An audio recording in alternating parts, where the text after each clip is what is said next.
Welcome to only IAS. स्वागत है आप सभी लोगों का प्रीलिम बूस्टर न्यूज डिस्कशन में। आज 2 जुलाई 2022 है, तो आइए देख लेते हैं कि ऐसे कौन से इंपॉर्टेंट आर्टिकल्स हैं जो आज हमें कवर करने हैं। हमारा फर्स्ट आर्टिकल इसरो के पोयम प्लेटफॉर्म के बारे में है। इसरो ने अभी हाल ही में अपना C53 PSLV का मिशन लॉन्च किया। इस मिशन ने सिंगापुर के 3 सैटेलाइट्स को ऑर्बिट में प्लेस किया। पैरेलली इसरो ने इसी सैटेलाइट लॉन्च के साथ ही PSLV ऑर्बिटल एक्सपेरिमेंटल मॉड्यूल यानी कि पोयम को भी सक्सेसफुली लॉन्च कर दिया। अब ये पोयम क्या है? एक रॉकेट गया PSLV C53, इसने सिंगापुर के 3 सैटेलाइट्स को ऑर्बिट में प्लेस किया और पोयम को भी लॉन्च कर दिया। यहां पे पोयम क्या है ये समझने वाली बात है। इसे आसान भाषा में समझेंगे तो ज्यादा क्लियर हो जाएगा। समझिए, PSLV हमारा एक रॉकेट है। रॉकेट का काम होता है सैटेलाइट को अर्थ के ऑर्बिट में ले जाके प्लेस कर देना। उसके बाद सैटेलाइट धरती के चक्कर लगाने लगेगी और हमें इंफॉर्मेशन कन्वे करेगी, सारा काम करेगी। अब यहां से PSLV इसे ऑर्बिट में लेकर गया। PSLV में टोटल 4 स्टेज होते हैं। चारों स्टेजेस को यहां इस इमेज में पोर्ट्रे किया गया है। यहां तक है पहला स्टेज, ये है दूसरा स्टेज, ये तीसरा स्टेज है और यहां पर ये जो हिस्सा देख रहे हो आप, ये चौथा स्टेज है। जो 3 स्टेज होते हैं इन्हें स्पेंट स्टेज कहा जाता है। मतलब कि ये तीनों ही स्टेज एटमॉस्फेयर में अपना फ्यूल बर्न करके रॉकेट को उड़ा देते हैं और इसके बाद ये तीनों स्टेज बारी बारी से अलग होकर समंदर में गिर जाते हैं। मतलब इनका काम हो गया खत्म। ये जो चौथा स्टेज है, स्टेज 4, ये इस रॉकेट का लेकर जाएगा सैटेलाइट को स्पेस में और वहां पे ले जाकर इसको इसके ऑर्बिट में सेटल कर देगा। इतना मामला क्लियर हो गया। अब देखिए, इन जनरल क्या होता है कि एक बार जो सैटेलाइट है वो ऑर्बिट में प्लेस हो गई तो चौथे स्टेज का काम खत्म हो गया। लेकिन चूंकि ये स्पेस में चला गया, ऑर्बिट में पहुंच गया, तो ये वापस से धरती पे तो आ नहीं पाएगा, समंदर में गिरेगा नहीं। ये उसी ऑर्बिट में सैटेलाइट को प्लेस करने के बाद धरती के चारों ओर चक्कर लगाना शुरू कर देगा। लेकिन इसका काम क्या है? कोई काम नहीं है, क्योंकि इसका काम था सैटेलाइट को ऑर्बिट में प्लेस करना और ये इसने कर दिया। अब ये बेकार हो गया, ये बन गया स्पेस जंक या फिर स्पेस कचरा। काफी लंबे समय से हम कोशिश कर रहे थे कि अगर जो चौथा स्टेज है वो स्पेस में पहुंच गया, ऑर्बिट में चक्कर लगाने लग गया, तो आखिर ये कचरा क्यों बना रह जाए, हम इसका इस्तेमाल क्यों नहीं कर लेते। हमने अभी वही प्लान किया है कि जो चौथा स्टेज है PSLV का, हम इसमें कुछ इक्विपमेंट इंस्टॉल करेंगे।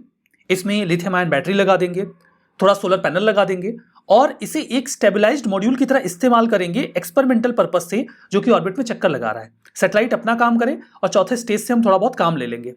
यही है पोयम, जहां पे हम PSLV के चौथे स्टेज को एक्सपेरिमेंटल पर्पस से इस्तेमाल करेंगे, बजाय इसके कि हम इसे स्पेस कचरा बना दें। मुझे उम्मीद है कि इतने आसान तरीके से समझने के बाद तो आपको क्लियर हो ही गया है। अब क्या है PSLV का ये पोयम, आपको समझ में आ गया। पोयम एक प्लेटफॉर्म है जो इन ऑर्बिट एक्सपेरिमेंट के तौर पे इस्तेमाल किया जाएगा। ये फाइनल पार्ट होता है रॉकेट का, PSLV का, जो इन जनरल डिस्कार्ड कर दिया जाता था, बेकार हो जाता था। लेकिन अब हम इसका इस्तेमाल करेंगे, इसे अब हम बेकार कचरे के तौर पे नहीं छोड़ेंगे। PSLV C53 ये एक 4 स्टेज का रॉकेट रहा। 4 स्टेज का PSLV होता है। इसमें जो फाइनल स्टेज होता है, चौथा स्टेज, उसे हम कहते हैं PS4। एक बार सैटेलाइट को ऑर्बिट में प्लेस करने के बाद ये स्पेस जंक बन जाता है, कचरा बन जाता है। लेकिन यहां पे C53 मिशन में हमने इसे स्टेबलाइज्ड प्लेटफॉर्म के तौर पे इस्तेमाल किया एक्सपेरिमेंटल पर्पस से। ऐसा पहली बार हुआ है जब हमने PS4 स्टेज का इस्तेमाल किया है एक स्टेबलाइज्ड प्लेटफॉर्म के तौर पे। इसकी कोशिश हमने 2019 में की थी, शुरुआत वहीं से हो गई थी। पोयम किस प्रकार से इस्तेमाल किया जाएगा, कैसे ये अलाइव रहेगा, स्टेबल रहेगा ऑर्बिट में और काम करेगा। जो पोयम है इसके पास होगा एक NGC सिस्टम, यानी कि navigation guidance and control system, जिसके माध्यम से जो चौथा स्टेज है हम उसे इस्तेमाल करेंगे। PS4 को हम कंट्रोल करेंगे। फर्दर स्पेसिफाइड एक्यूरेसी के साथ इसे हम स्टेबलाइज कर लेंगे ऑर्बिट में। पोयम जो है उसमें होंगे कुछ सोलर पैनल्स और एक लिथियम आयन बैटरी।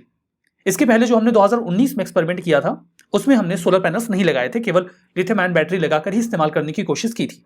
इसमें 4 सन सेंसर्स भी होंगे, मैग्नेटोमीटर होगा, गाइड्स होंगे और ये नाविक की मदद से अपना काम करेंगे। जो हमारा नेविगेशन सिस्टम है, 7 सैटेलाइट का कॉन्स्टेलेशन है।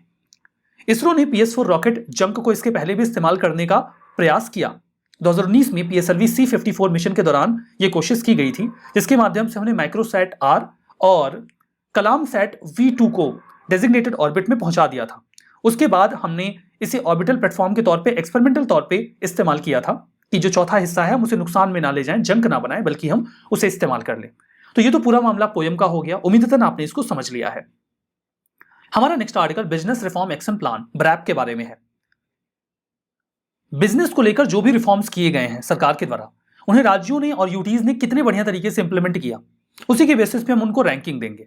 जिनको मिलेगी अच्छी रैंकिंग, जो ज्यादा अच्छी कैटेगरी में होंगे, वो ज्यादा इन्वेस्टमेंट अट्रैक्ट करेंगे। It will be very natural. Minister of finance and corporate affairs ने हाल ही में अनाउंस किया असेसमेंट स्टेट्स एंड यूटीज के लिए business reforms action plan wrap 2020 के तहत। मतलब ब्रैप 2020 जो था उसके तहत अभी 2022 तक किसने कितना बढ़िया काम किया है वही इवेल्युएट किया जाएगा। जब ब्रैप में रैंकिंग आ जाएगी तो फिर इससे इन्वेस्टर्स का कॉन्फिडेंस बूस्ट होगा, बिजनेस फ्रेंडली क्लाइमेट कहां कैसा है इसकी जानकारी मिल जाएगी, ईज ऑफ डूइंग बिजनेस को बढ़ावा मिलेगा, हेल्थी कंपटीशन बढ़ेगा राज्यों के बीच में और यूटीज के बीच में, और एक अच्छा सा एटमॉस्फेयर तैयार हो जाएगा बिजनेस के लिए। इसे रिलीज किया गया है department for promotion of industry and internal trade यानी कि DPIIT की द्वारा, जो काम करता है ministry of commerce and industry के तहत 2014 से ही। पैरामीटर्स की बात करें तो 301 रिफॉर्म पॉइंट्स इसमें हैं, जहां पर 15 बिजनेस रेगुलेटरी एरियाज को कवर किया गया है, जिसमें शामिल हैं information, single window system, labour, environment, sectoral reform और कुछ अन्य रिफॉर्म्स भी। जो सेक्टोरल रिफॉर्म्स हैं उन्हें for the first time wrap 2020 में इंट्रोड्यूस किया गया, जहां पे हमने 72 रिफॉर्म्स को संज्ञान में लिया 9 सेक्टर्स में। वो सेक्टर्स हैं trade license, health care, legal, metrology, cinema hall, hospitality, fire NOC, telecom, movie shooting and tourism. इन सभी को संज्ञान में लिया गया कि हम इनमें भी इवैल्यूएशन करेंगे कि कौन सा राज्य कितना बढ़िया काम कर रहा है। रिपोर्ट्स में राज्यों को 4 कैटेगरीज में डिवाइड कर दिया जाता है। पहले होते हैं टॉप अचीवर्स, दूसरे अचीवर्स, तीसरे एस्पायर्स और चौथे इमर्जिंग बिजनेस इकोसिस्टम। क्या निकल के आया? टॉप अचीवर्स में रहे 7 राज्य, आंध्र प्रदेश, गुजरात, हरियाणा, कर्नाटक, पंजाब, तेलंगाना और तमिलनाडु। ये टॉप अचीवर्स कैटेगरी में रहे। अचीवर्स में रहे Himachal Pradesh, Uttar Pradesh, Orissa, Madhya Pradesh. Emerging business ecosystem में रहे 6 राज्य, मणिपुर, मेघालय, नागालैंड, त्रिपुरा, पुदुचेरी, जम्मू एंड कश्मीर, जो कि एक यूटी है, आप जानते हैं। यहां पर जो एस्पायर्स रहे उसमें रहे 7 स्टेट्स, गोवा, आसाम, केरला, राजस्थान, झारखंड, छत्तीसगढ़ और बंगाल। ये एस्पायर्स की कैटेगरी में गए। हमारा नेक्स्ट आर्टिकल क्लोफाजिमाइन के बारे में है।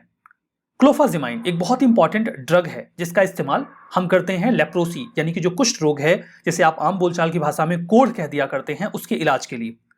इसकी काफी लंबे समय से कमी है इंडियन मार्केट में। कई सारे महीनों से ये दवा अच्छे से मिल नहीं रही है और अभी तो ये हालत हो गई है कि पिछले 3 महीनों से ये पूरी तरीके से मार्केट में बंद हो गई है, मिल ही नहीं पा रही है।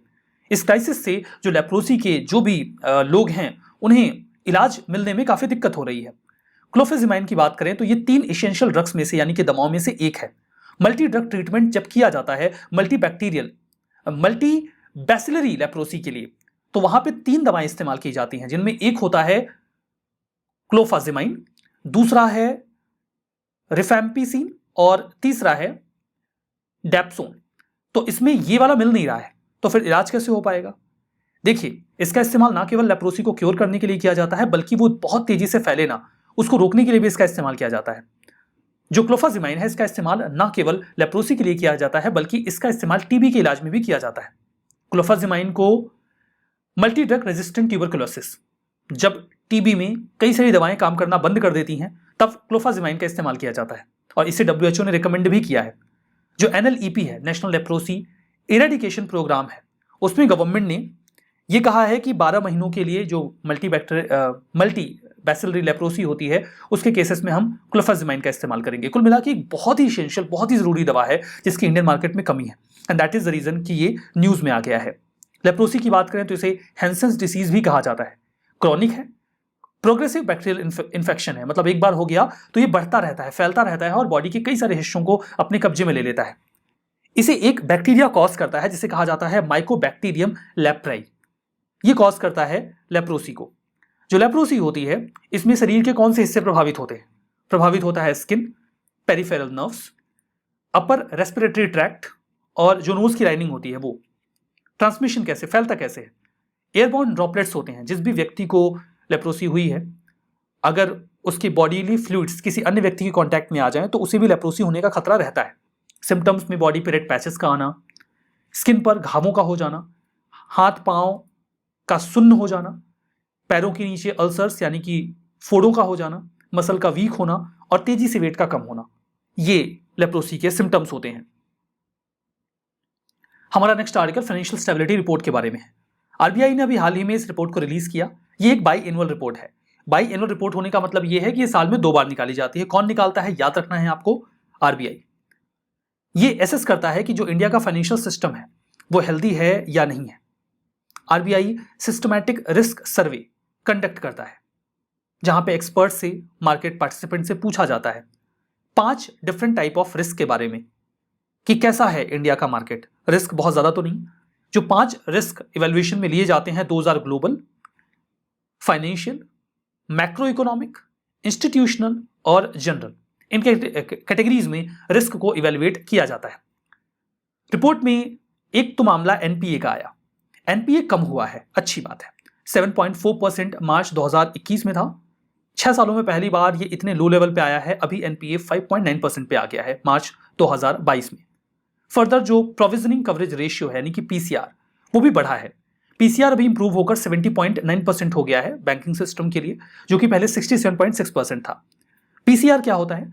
पीसीआर वो अमाउंट ऑफ मनी होती है जिसे कोई भी बैंक एक किनारे रख देता है कि अगर उन्होंने जो बैड लोन दिया है, जो ऐसा लोन है जिसकी रिकवरी आसानी से नहीं हो जाएगी, तो हम उसे कंपनसेट कैसे करेंगे। तो उसे कंपनसेट करने के लिए जो अमाउंट इस्तेमाल किया जाता है वो पीसीआर में रखा जाता है, प्रोविजनिंग कवरेज रेशियो में। इन जनरल अगर पीसीआर 70% के ऊपर है तो बैंकिंग सिस्टम में जो एक्टिविटीज है उन्हें हेल्दी माना जाता है, और अगर 70% के नीचे गया तो कहते हैं कि अब गड़बड़ी है, मतलब अगर नुकसान होता है बैंक्स को तो वो अच्छे से कंपनसेट नहीं कर पाएंगे।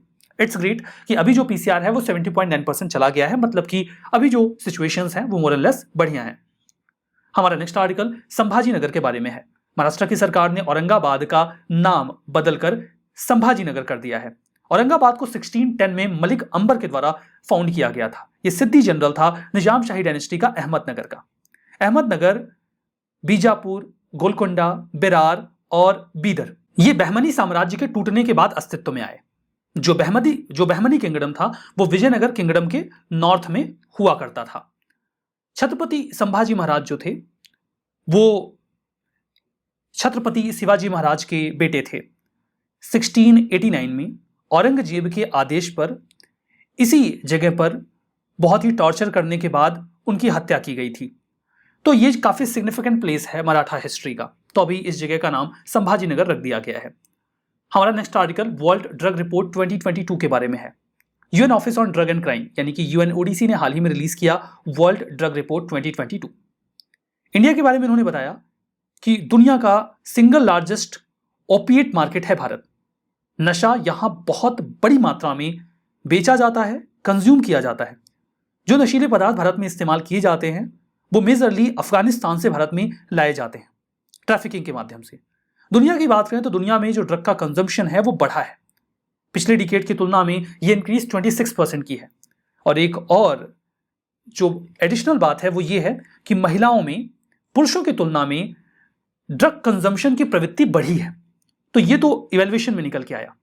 बात करते हैं United Nations office on drug and crime UNODC के बारे में। 1997 में इसको एस्टैब्लिश किया गया United Nations office on drug and crime के तौर पे, और मतलब 2002 में इसी ये नाम दिया गया बेसिकली। ये हेडक्वार्टर्ड है वियना में। ये office for drug control and crime prevention की तरह काम करता है, जहां पर ये United Nations international drug control programme और crime prevention and criminal justice division जो है यूनाइटेड नेशंस ऑफिस का वियना में, उसको कंबाइन करके बनाया गया और ये अपना काम ड्रग प्रिवेंशन के लिए करते हैं। हमारा नेक्स्ट आर्टिकल वाइस प्रेसिडेंट के इलेक्शन के बारे में है। वाइस प्रेसिडेंट का इलेक्शन यहां पर 6 अगस्त को होने वाला है, बिकॉज एम वेंकैया नायडू जी जो वर्तमान में हमारे उपराष्ट्रपति हैं उनका कार्यकाल 10 अगस्त को खत्म हो जाएगा। वाइस प्रेसिडेंट के बारे में बात करें तो ये deputy to the head of the state होते हैं। हेड ऑफ द स्टेट जो राष्ट्रपति होते हैं ये उनके डिप्यूटी होते हैं। सेकेंड हाईएस्ट कॉन्स्टिट्यूशनल ऑफिस माना जाता है ये प्रेसिडेंट के बाद। वाइस प्रेसिडेंट का जो पद होता है यही एक्स ऑफिशियो चेयरपर्सन भी होते हैं राज्यसभा के लिए। जो भी वो वाइस प्रेसिडेंट होंगे, उपराष्ट्रपति होंगे, वही राज्यसभा के चेयरपर्सन भी बन जाएंगे। क्वालिफिकेशन की बात करें तो जैसा कि प्रेसिडेंट के केस में होता है, जो इलेक्शन है वाइस प्रेसिडेंट का वो भी वही क्वालिफिकेशन के साथ होता है। उस पर्सन के लिए इंडिया का सिटीजन होना जरूरी है, उम्र कम से कम 35 साल और कोई ऑफिस ऑफ प्रॉफिट उनके पास ना हो। प्रेसिडेंट के केस से विपरीत, उससे अलग, प्रेसिडेंट के पद के लिए जरूरी है कि वो व्यक्ति लोकसभा का सदस्य बनने की योग्यता रखते हो, जबकि वाइस प्रेसिडेंट के केस में ऐसा है कि वो राज्यसभा का सदस्य बनने की योग्यता रखते हो। कारण बिल्कुल साफ है, क्योंकि वो राज्यसभा के एक्स ऑफिशियो चेयरपर्सन भी होते हैं। आर्टिकल 66 ये स्पेसिफाई करता है कि वाइस प्रेसिडेंट का इलेक्शन कैसे होगा। वाइस प्रेसिडेंट का इलेक्शन होता है इनडायरेक्टली एक इलेक्टोरल कॉलेज के माध्यम से, जिसमें लेजिस्लेटिव असेंबली के मेंबर्स नहीं होते हैं, केवल पार्लियामेंट के दोनों हाउसेस के मेंबर्स होते हैं। इलेक्शन प्रोपोर्शनल रिप्रेजेंटेशन के माध्यम से होता है, सिंगल ट्रांसफरेबल वोटिंग सिस्टम से, बिल्कुल वैसे ही जैसे प्रेसिडेंट का इलेक्शन होता है। इलेक्शन कमीशन ऑफ इंडिया के ऊपर जिम्मेदारी है कि वो सीक्रेट बैलेट के माध्यम से ये वोटिंग करवाएं। जो इलेक्टोरल कॉलेज बनाया जाता है वाइस प्रेसिडेंट के इलेक्शन के लिए, उसमें 233 राज्यसभा के मेंबर्स होते हैं जो इलेक्ट होते हैं, 12 राज्यसभा के मेंबर वो जो नॉमिनेट होते हैं, और 543 लोकसभा के मेंबर्स जो इलेक्ट होते हैं। तो मतलब यहाँ पे इलेक्टेड और नॉमिनेटेड दोनों ही मेंबर्स होते हैं। जो लोकसभा के सेक्रेटरी जनरल होते हैं उन्हें रिटर्निंग ऑफिसर बनाया जाता है इस इलेक्शन के लिए। पॉलिटिकल पार्टीज व्हिप जारी नहीं कर सकती अपने मेंबर ऑफ पार्लियामेंट्स के लिए कि आपको वाइस प्रेसिडेंट के इलेक्शन में इनको वोट करना है। उन्हें फ्रीडम होती है, वो किसी को भी वोट कर सकते हैं। रिमूवल की बात करें तो वाइस प्रेसिडेंट को रिमूव करने की जो प्रक्रिया है उसके लिए रेजोल्यूशन केवल राज्यसभा में ही लाया जा सकता है और उसका इफेक्टिव मेजोरिटी से पास होना जरूरी है। ध्यान दीजिएगा, हमारे कॉन्स्टिट्यूशन में कहीं भी ये शब्दावली इस्तेमाल नहीं की गई है इफेक्टिव मेजोरिटी। इफेक्टिव मेजोरिटी की जगह पे जो शब्द इस्तेमाल किया गया है that is majority of all the then members. अगर कॉन्स्टिट्यूशन में कहीं भी लिखा हो majority of all the then members तो इसका मतलब इफेक्टिव मेजोरिटी ही होता है। इफेक्टिव मेजोरिटी का मतलब ये होता है कि उस समय जितने मेंबर्स हैं, जैसे कुछ मेंबर्स की सीट वैकेंट होती है तो जब मेजोरिटी ड्रॉ की जाती है तो वैकेंट सीट्स को माइनस कर दिया जाता है। इसके बाद लोकसभा सिंपल मेजोरिटी से अगर सहमति अपनी दे देता है तो फिर वाइस प्रेसिडेंट को उनके पद से हटा दिया जाता है। ऐसा कोई भी रेजोल्यूशन लाने से पहले 14 दिनों का नोटिस देना होता है वाइस प्रेसिडेंट को कि ऐसा रेजोल्यूशन आपके खिलाफ आने वाला है। कॉन्स्टिट्यूशन में उनके रिमूवल का कोई ग्राउंड नहीं बताया गया है। आज तक किसी भी वाइस प्रेसिडेंट को रिमूवल फेस नहीं करना पड़ा है। रिवीजन करते हैं। यूएनओडीसी हेडक्वार्टर्ड है पेरिस फ्रांस में, गलत है, ये वियना में है। यहां पर देखिए, इसके लिए तो अभी हमने डिस्कस कर ही लिया था कि ये वियना में है, ऑस्ट्रिया में। पोएम प्लेटफॉर्म ये इन ऑर्बिट एक्सपेरिमेंट के लिए इस्तेमाल किया जाएगा, सही है। लेप्रोसी बैक्टीरियम माइकोबैक्टीरियम लेप्राई से होता है, सही है। Financial stability report NITI Aayog release करता है, गलत है, ये आरबीआई रिलीज करती है। तो आज का ये सेशन यहाँ पे समाप्त होता है। बहुत बहुत धन्यवाद।